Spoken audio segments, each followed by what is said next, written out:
The Tom Woods Show, episode 2024. Prepare to set fire to the index card of allowable opinion. Your daily dose of liberty education starts here. The Tom Woods Show. Hey folks, chances are if you're listening to this podcast, you are surrounded by irrational, panicked people who think you're a terrible person because you don't want to lock everybody in their houses. No amount of reasoning appears to accomplish anything. And not to mention the media has done nothing but stoke fear and fail to provide context. Well, one of the many benefits you get as a supporter of the Tom Woods Show is membership inside the Tom Woods Show Elite.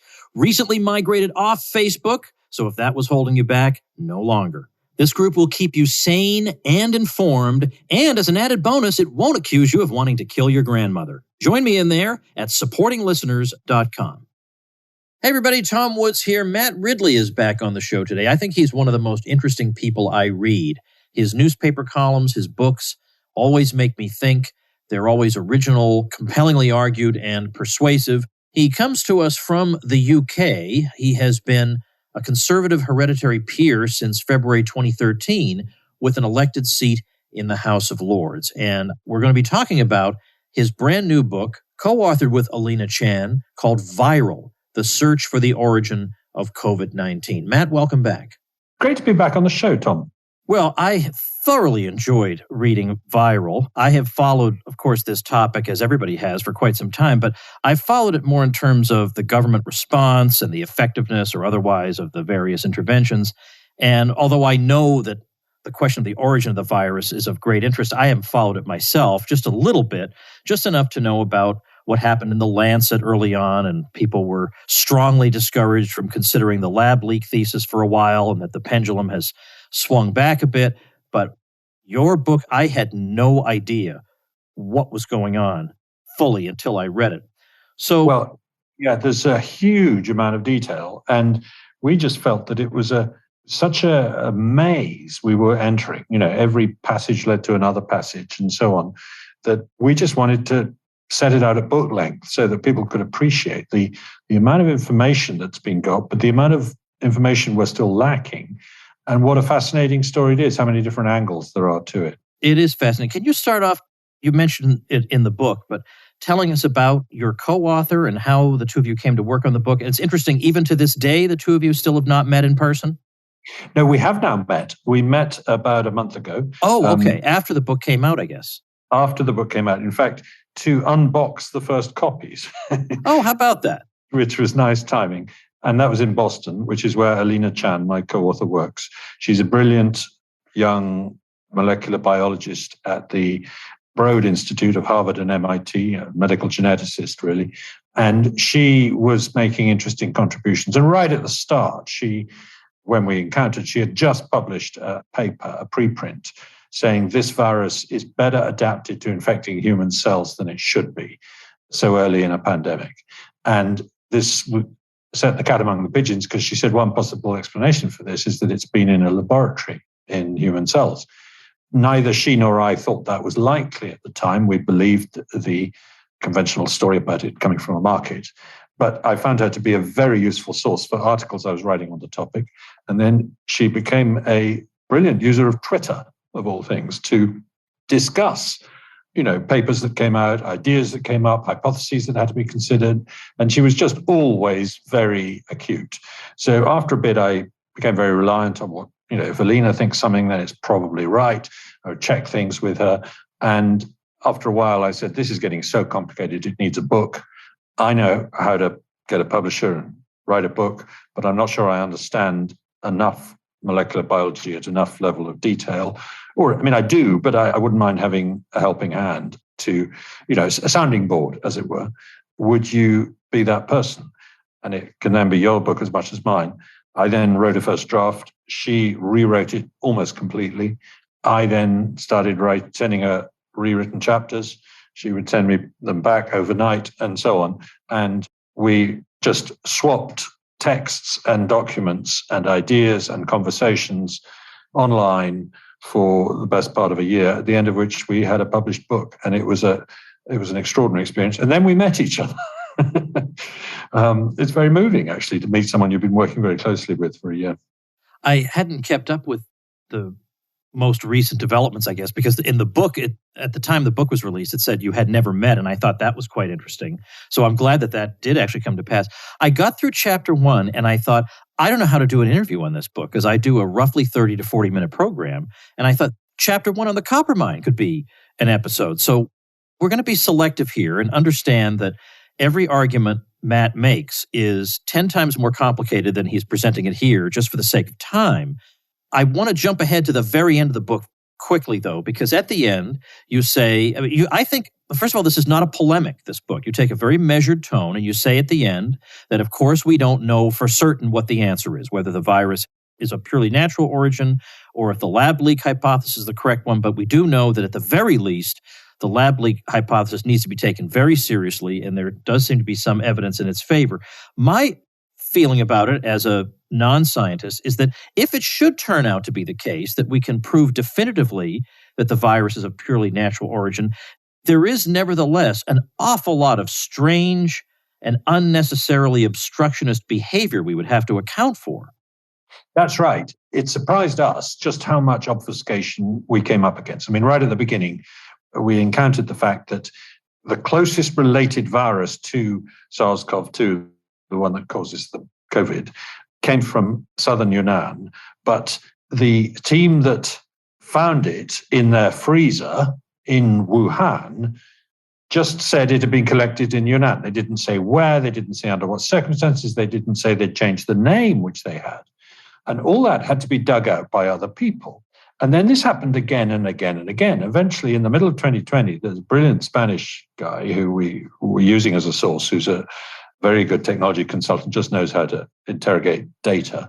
And he said, I think there's 8 other viruses that they collected at the same location. I've worked out there are these other 8 viruses that just appear in one database. And it looks to me like they were from the same location for various reasons. And they look to be very closely related to SARS-CoV-2 again. In fact, they might be the second to 9th most closely related ones in the world. So they're of great relevance. And it wasn't for another 6 months before the Wuhan Institute of Virology admitted, oh yes, by the way, we did collect another 8 viruses 2 years later than the first one in the same location in 2015, and we brought them back to Wuhan, and we haven't sequenced them, and we're not telling you what their sequences are. I mean, just imagine that. Millions of people are dying. You've got some very closely related viruses to the one that's causing the problem, and you've not only not told the world they exist, you've not, to this day, with one exception, they haven't published their genome sequences. Could be very useful information. And then there's a huge database with even more sequences in it. And that went offline in September 2019, before the pandemic began, and they won't release it. Now, the purpose of that database was to get ready to help prevent the next pandemic by having a library of viruses that would help you understand a virus that broke out. But which pandemic are they waiting for before they release it? And it's not just the Chinese scientists. There are also American scientists who are not being fully open with information. And that has shocked us. We believe in transparency. We know that the only way you prevent pandemics and stop them is by being as open and transparent as possible. It's a bit like an airline crash. When a plane crashes, you share the information so that everybody could learn from it. That has not been happening in this case. I know a little bit about what happened in the Lancet early on, when there had been some speculation, trying to figure out what's going on here, that maybe there could be some human intervention that led to this virus. And the result, there was a campaign to shut down this line of argument. And there was a sense of almost a maybe retaliation if you were to pursue it. And then all of a sudden, recently, it's become once again legitimate to open up this line of inquiry. So there's something suspicious about that. And in fact, I even remember one of the New York Times writers on COVID saying that the lab leak hypothesis is racist, which I, for the life of me, can't understand how that would be racist, but the Chinese wet markets theory wouldn't be racist. Exactly. That's a key point. Yeah, well, at the end of January, 2020, we now know that a number of senior virologists in the US, the UK, and Australia got on a phone and discussed this new virus and said, we've now had a look at its genome. And actually, there are features of that genome that we did not expect to find in a SARS-like coronavirus. And they look like the kind of things that people have been doing in laboratories. So we ought to take seriously the possibility that this came out of a laboratory. And one of them said he was 80% sure it had. Another said 60 to 70, and a third said 50. We only know this because of a memoir by Jeremy Farrow, the director of the Wellcome Trust, who mentioned that this fact that this is what he and his friends were saying by email to each other. But they got on the phone call on a Saturday, and within a day, they had started drafting an article for The Lancet, and then very shortly afterwards, another for Nature Biomedicine, both of which said emphatically that not only could they rule out the idea that this was a genetically engineered virus, but that they could rule out, quotes, any lab-based scenario. In other words, an accident involving a natural virus. Now, we don't know where this sudden outbreak of confidence came from. There was no new data to suggest that in this time. The only new thing that came out was a possible link to pangolins, which turned out to be a complete dead end. It didn't explain it. The pangolin viruses weren't closely enough related to be the explanation. But we don't think that's what persuaded them. We think something like, oh my God, if this is true, it's going to cause a terrible backlash against science, against our own research, against our own funding. Now, people aren't ever quite that explicit. They're good at self-deception, but there clearly is a degree of self-interest here. And what's more, The Lancet published that initial paper, which was orchestrated by Peter Daszak, who was a very, very close collaborator of and funder of the Wuhan Institute of Virology. So he had an enormous conflict of interest. But they said, we declare no conflicts of interest. So, whatever the outcome of this story is, that is not the best scientific practice, and it needs to be called out. And yet there is still, to this day, despite the fact that, as you say, in May 2021, there was a bit of a breakthrough and the media stopped calling it a conspiracy theory to talk about the laboratory and Facebook stopped censoring it and so on. Nonetheless, there is still to this day a strong belief within the scientific establishment that nobody must be allowed to talk about this. And, we are effectively being blackballed by senior scientists for even raising this possibility and exploring it. Your book mentions a group, and I cannot believe, with all the reading I've done on this, that I had not heard of. I'm shocked I had not heard of it. I should have heard of it. And I'm referring to DRASTIC. I love this acronym. It's the Decentralized Radical Autonomous Search Team Investigating COVID-19. So you have a group of lay people and experts alike under cover, I think in some cases at least, of anonymity, trying to get to the bottom of it when it seemed clear that the guardians of official opinion weren't going to be pursuing it any further. What is your opinion of this group? Did they wind up making important contributions, or was it a lot of noise, or what? No, they're very important. Unfortunately, they've had a bit of a bust up, and half of them have gone one way and half have gone another. So I'm not quite sure who's got the name DRASTIC now. But that happens to these kind of organizations. Basically, with the journalistic establishment saying, no, a lab leak's not possible, and the scientific establishment saying much the same thing, and the intelligence establishment, because we did talk to intelligence sources, and we didn't get much that we didn't already know. With all of these properly funded, official, big organizations contributing very little, it fell to some citizen scientists, some open source analysts, some internet sleuths, as they call themselves, who began talking, mainly on Twitter. Wouldn't have happened without Twitter, interestingly, and saying, look, I've dug up this little bit of information. Can anyone help me explain it? Right, well, you need to look at that and that. And by the way, somebody else is working on that, and you should check across with that. So there's a Russian biotech entrepreneur. There's an Italian molecular biologist who lives in Norway.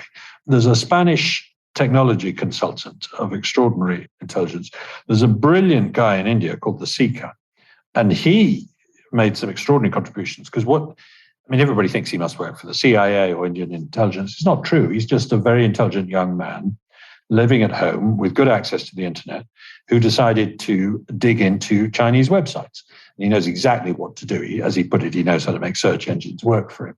And he got hold of some logins to get into some academic websites in China. And he dug out some academic theses and put these together with genomic databases and things. And they revealed a huge amount of detail about what the Wuhan Institute of Virology scientists had been doing in the field, collecting bats, sampling them for viruses, sequencing those viruses, and in one case, finding out that bats had directly infected people and given them a lethal disease, which killed 3 of the 6 people who caught it.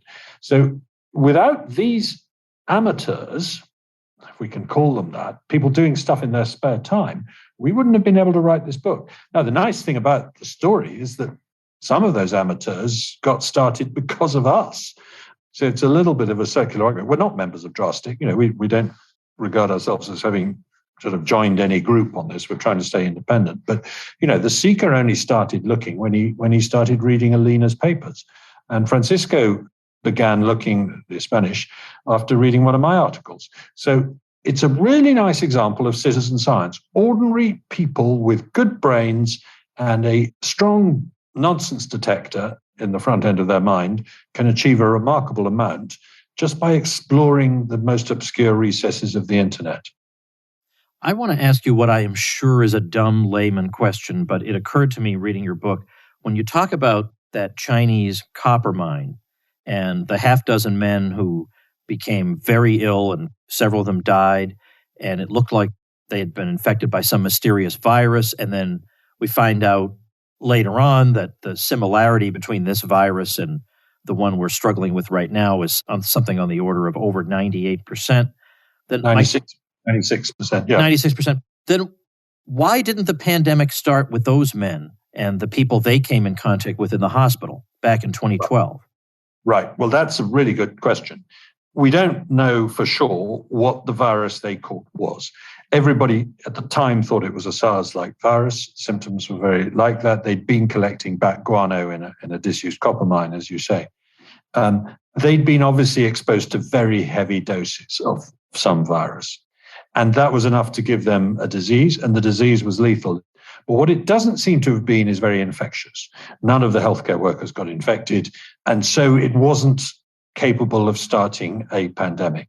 Now, it might not have been very closely related to SARS-CoV-2, but the reason it was of such fascination to the Wuhan Institute of Virology is because they were tasked at the time with finding the source of SARS, the first SARS, and this would have been the first case where they'd found human beings infected directly by bats instead of through an intermediate other animal. And so it would have been of huge interest. So they made 7 visits to try and figure out.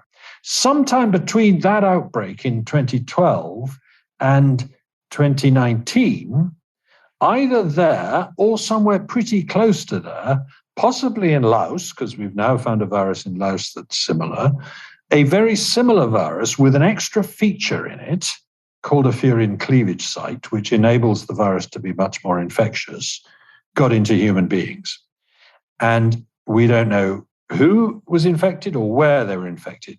But the fact that viruses of this kind were being brought on a massive scale from southern Yunnan and from Laos and other neighboring countries to only one place.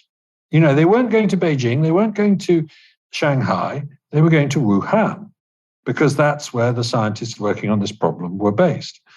And, the fact that nobody else got infected anywhere else, there's no sign of an outbreak in Yunnan, there's no sign of an outbreak in Laos or something like that, suggests that, there's something went on in Wuhan that turned one of these viruses into an infectious virus.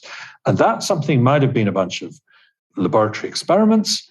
And we now know, and we didn't know this right till the end of writing the book, that there were plans in Wuhan to put a furin cleavage site, this very infectious feature, into some of the viruses they were studying to make them easier to grow in the lab and study. Okay. All right. Let me ask you, even though I know there is, as you say, there's so much detail in the book, if you can maybe try to share with us a strong point and a weak point in the argument for and against the lab leak thesis. So what would be a strong point in favor of the natural origin thesis, but a really difficult weakness they have to deal with, and the same for the other? Can you do that? Yes, I think I can. I mean, the strong point for the natural origin hypothesis is that there was a cluster of early cases, not the first cases, interestingly, but the early cases in a market, in a food market. It wasn't a church, it wasn't a sports stadium, it wasn't a shop, it was a market selling, with lots of stalls selling meat and mostly fish. Actually, it was mostly a seafood market. And we do know that some of the animals in that market were being sold alive, in particular various forms of wildlife. And we know those species are susceptible to this kind of virus. So a bit like happened in SARS, where we know that it jumped out of animals sold in a market and into food handlers, that's, superficially a plausible hypothesis. And as you say, towards the end of the book, we hand the microphone to an attorney and tell him to make the best case he can for the market hypothesis. And that's one of the arguments he uses. But let's then also cross over and say, 2 years have gone by. We haven't in that time found a single infected animal in the market or in the food chain or on farms or in the forest or anywhere else. And what we have found is one animal that kept going to the haunts of these viruses in southern Yunnan, thousands of miles away from Wuhan, crawling around in these caves, in bat caves specifically, collecting samples from bats and from their droppings without much protective gear on, and bringing those bats back to a laboratory in Wuhan. And that animal was a scientist. So in other words, the only people we know who were actively traveling from the place where these viruses are found naturally to the place where the outbreak happened were scientists. We don't know of any other humans or any other animals that made that journey. And that's a very strong argument for saying that the possibility that one of those scientists got infected, either in the field or back in the laboratory, needs to be taken very seriously. There are other examples too of the arguments. But by the way, a lot of people say, well, of course it broke out in Wuhan. The reason the lab was in Wuhan was because they were, that's where the viruses are. No, the viruses were a long way away. Okay. All right. Well, I've been wondering, suppose we could somehow determine definitively that there was a lab leak. Now, I don't know how you do that. I don't know how you determine that definitively. But if we did, what happens next, politically and otherwise? And what happens with science and labs and funding? And what should happen? Penalties? What should happen? Well, I think it's very important not to talk about punishment and blame, but to talk about learning lessons. This is what we do in the airline industry, as I mentioned. This is what we try to do. Well, no, it's a bit different in nuclear proliferation, but, transparency has got to be the name of the game. Let's say a defector comes forward and says, look, here is documentary evidence that the first person to show symptoms was a laboratory worker who had dropped a flask, or maybe even hadn't, may not have known how he got infected, but he was working on a virus in the laboratory. And the experiment he was doing was to make RATG13, the Yunnan virus, into a slightly more infectious version. Let's say that happens. Obviously, there is fury and humiliation from the Chinese government, and they try to rubbish the story. Well, they're trying to do it anyway. In the West, do we react like we have to this tennis player and say, come on, it's not good enough to just say she's disappeared, we don't know about it. We take up the cause and say, please, Chinese authorities, be reasonable here. Let's have a proper conversation. But if that goes nowhere, I think there's two things we need to be doing. One is to draw up a pandemic treaty that other countries can sign, particularly starting with Western countries like America and Britain and so on, saying, look, we promise to be absolutely transparent when we get an outbreak in our country. And we also promise, even before an outbreak, to tell you what kind of research we're doing, to make sure that every virus we collect is published on a public database straight away so that everybody knows what's out there. Obviously, there are experiments going on in military labs in these countries, including in the West, that we won't know about. But if they're collecting viruses in the wild, that should be public information. Right. And if we all start signing that treaty, and eventually China is the only one that won't sign it, then that puts enormous moral pressure on them. The other thing we need to be doing is convening scientists at a neutral location, and Alina has already started on this, to say, let's agree among ourselves what experiments are on the table and what experiments are not on the table. That's exactly what scientists did in 1975 at a Californian town called Asilomar, when genetic engineering was first invented. And one of the things they agreed there was that they wouldn't do genetic engineering on dangerous pathogens. You would work on ordinary bacteria, but you wouldn't work on dangerous pathogens in case you made them more dangerous. Well, that's exactly what's been going on. Whether it's flu viruses or SARS viruses or MERS viruses, a very lethal disease, or Nipah, which is another dangerous disease from bats, there have been experiments in labs to juice them up. And these have been funded by taxpayers. And the results have been kept secret. And that just ain't good enough. So it feels to us like science needs to get a grip on this, whether this happened this way or not. Because the fact that it's possible this came out of a lab means we should act as if it's probable. Sure, no question about that. Well, one more thing. Can you tell me how the World Health Organization has conducted itself with regard to this particular question? Because I honestly don't know the answer apart from, I read your book, but up until I got to your book, I wouldn't have known. Well, I've been pressing the British government to investigate the origin of COVID-19. And the question I always get is, we're leaving that to the World Health Organization. And that's what most governments say. So the World Health Organization has a huge responsibility here. The world is expecting it to tackle this problem. Now, it did try to tackle the problem. It did so by, first of all, going to China in January 2020, praising them, repeating their completely false by then claim that nobody was catching it from other people. They were only catching it from animals. And then saying, could we come and join in one of your investigations into how it started? At which the Chinese said, well, only if we veto the people that you send, the list of people that you send, not veto, but we approve the people you send, and if we negotiate the terms of reference over a leisurely 4 or 6 months. That's how long it took them to negotiate the conditions for their investigation. And then they turned up in the investigation. They spent just 2 weeks in Wuhan, basically on a sort of prearranged tourist tour. And then they gave a press conference saying our Chinese colleagues are probably right. It came on frozen food from elsewhere, maybe even from abroad, which is a silly theory that nobody else believes.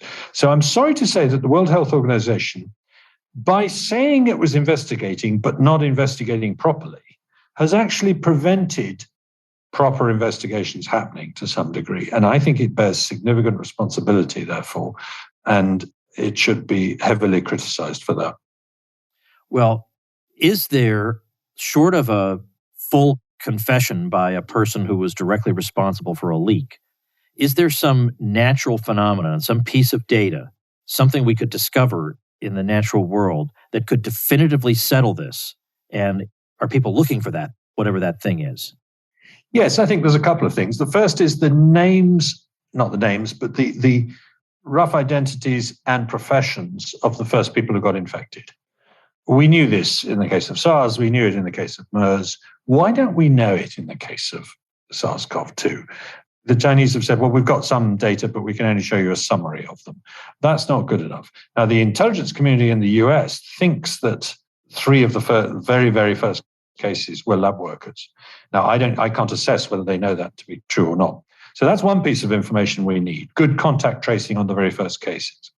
And that should still be possible, even though the trail has gone pretty cold. The other piece of information we need is what viruses were being experimented on in the Wuhan Institute of Virology in 2019. What viruses were being kept, what viruses were being sequenced, what viruses were being manipulated. And that information is there somewhere. Someone can produce it at some point, whether it'll take 1 year, 5 years, 20 years.